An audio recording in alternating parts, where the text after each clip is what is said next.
नमस्कार दोस्तों, this is Anand Rupam and welcome to anon patriots. दोस्तों, इस चैनल को लाइक शेयर एंड सब्सक्राइब ज़रूर कर लीजिएगा। एक अचंभित करने वाली घटना जो न पहले कभी हुआ और आगे पता नहीं फिर कब होगा कि यूएस का डेल्टा फोर्स एक बहुत स्ट्रैटेजिक तौर पे वेनेजुएला की कैपिटल कैराकस में घुसती है। मुडूरो को लोकल इंटेलिजेंस के जरिए ट्रैक डाउन करती है और मुडोरो जो कि अपना एक लिथल क्यूबन गार्ड्स के एक कुशन में रहता था, उसे क्यूबन गार्ड्स जो हैं उसे प्रोटेक्शन देती थी, उनको कॉम्प्रोमाइज़ किया जाता है।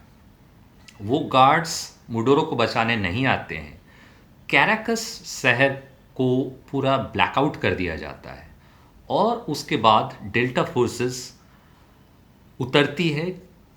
40 एयरक्राफ्ट एक बैकअप पे रहती है और साथ में एक एयरक्राफ्ट कैरियर भी रहता है।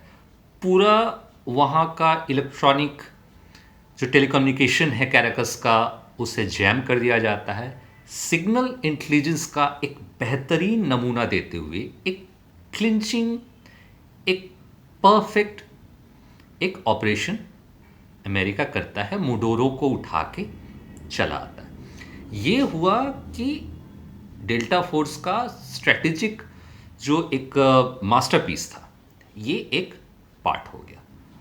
अब इसके जियोपॉलिटिकल कॉन्सिक्वेंसेस और इसके पीछे के जो बहुआयामीय जो लेयर्स हैं, इस पे हम लोग ज़रा बात कर ले। अच्छा, इसमें जब बात हो रही है तो वेनेजुएला का जो ऑयल रिजर्व्स है, इस पे हम लोग बार बार सभी चर्चा कर रहे हैं, मेन स्ट्रीम मीडिया में इसकी चर्चा है।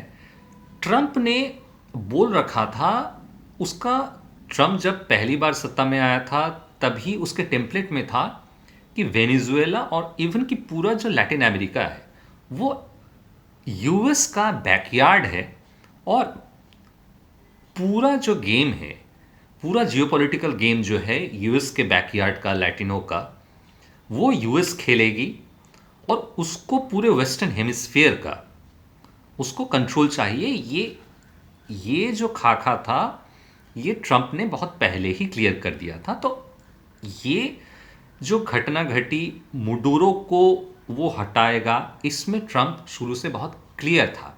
इसमें अचानक बहुत अचंभित होने वाली बात नहीं है।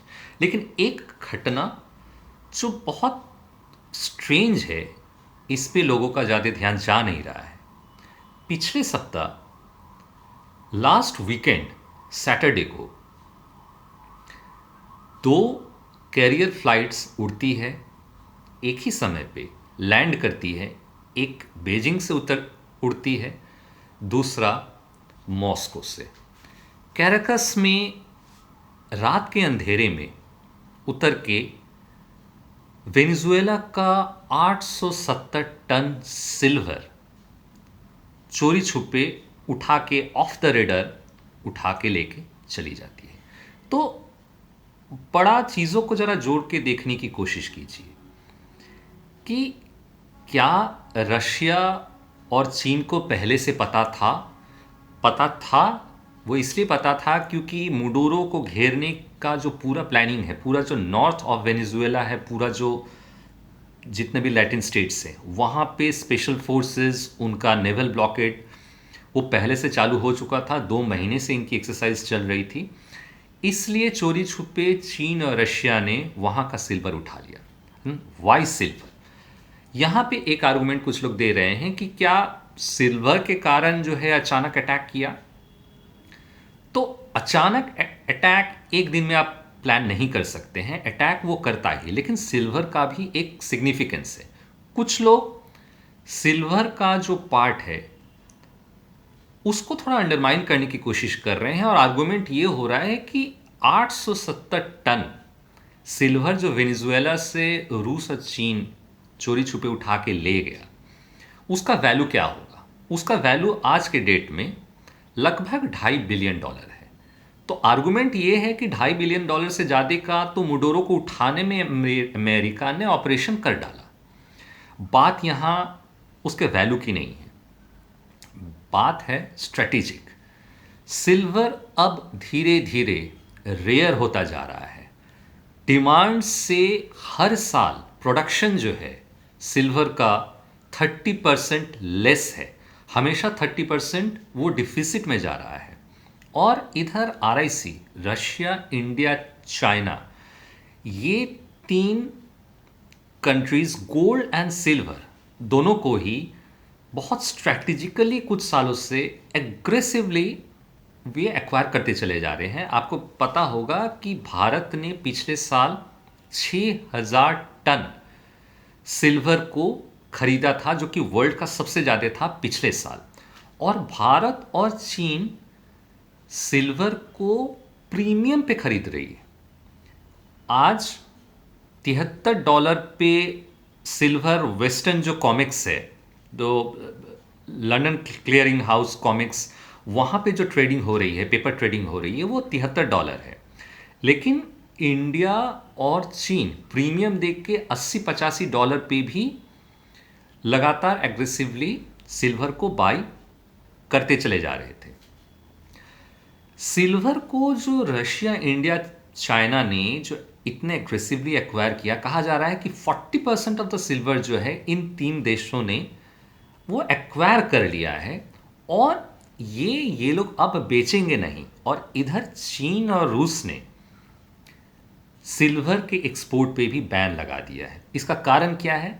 Excessive use in industry. और इंडस्ट्री भी क्या, आर्टिफिशियल इंटेलिजेंस, जो जीपीयूज, जो ये एआई के जो सर्वर्स बनेंगे वहाँ, solar panels, electric vehicles and the strategic military demands, वहाँ पे ये सिल्वर खपत होंगे और ये एक स्ट्रेटेजिक एसेट है।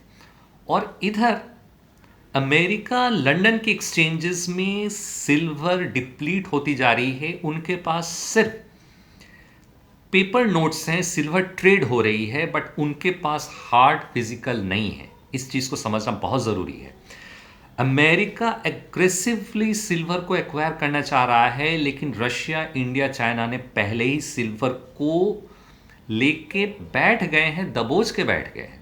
अब ये लोग बेचेंगे नहीं, इनका अब सिर्फ इंडस्ट्रियल यूज़ होगा।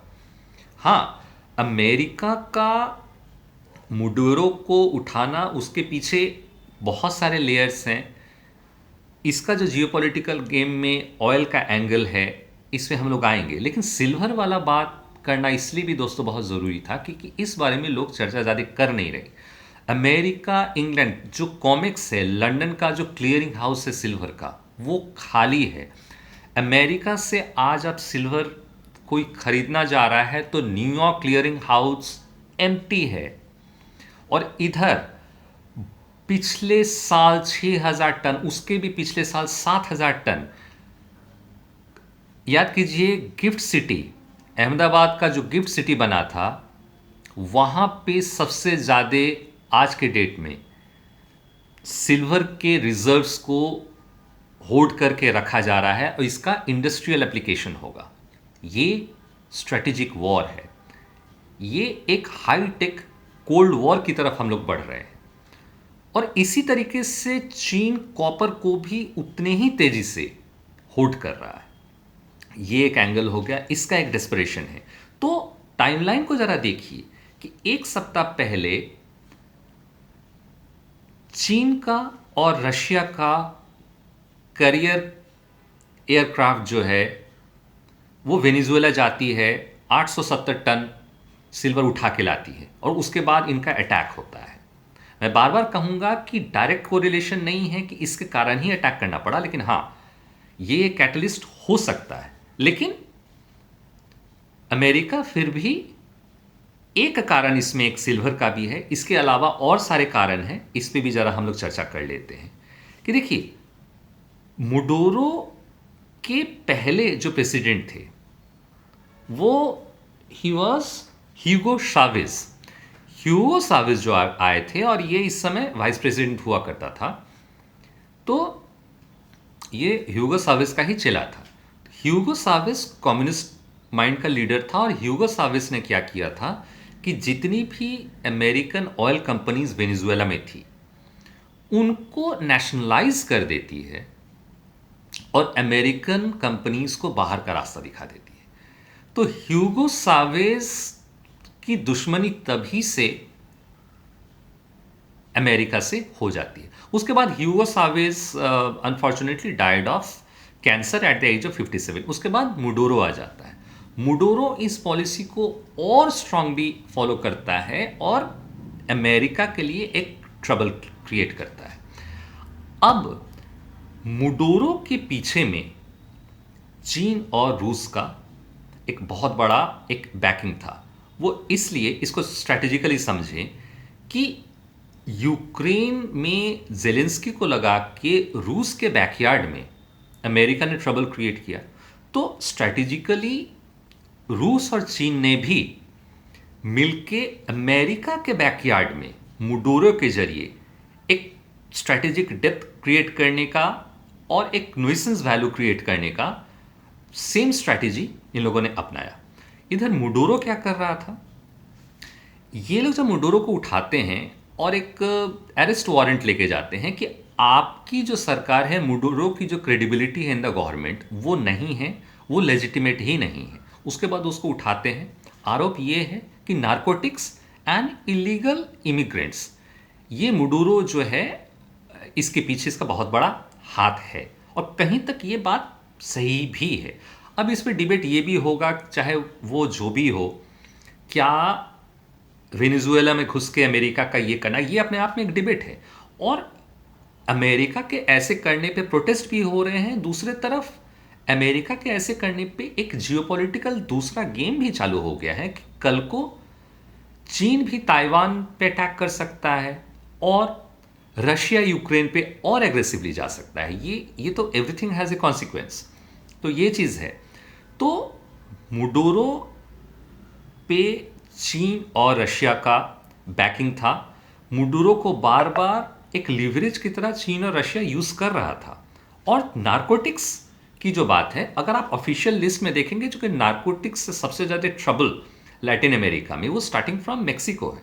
तो 1 to 5 में बेसिकली वेनेजुएला जो नारकोटिक्स जो सबसे ज़्यादा अमेरिका को ट्रबल करता है उसमें नहीं है।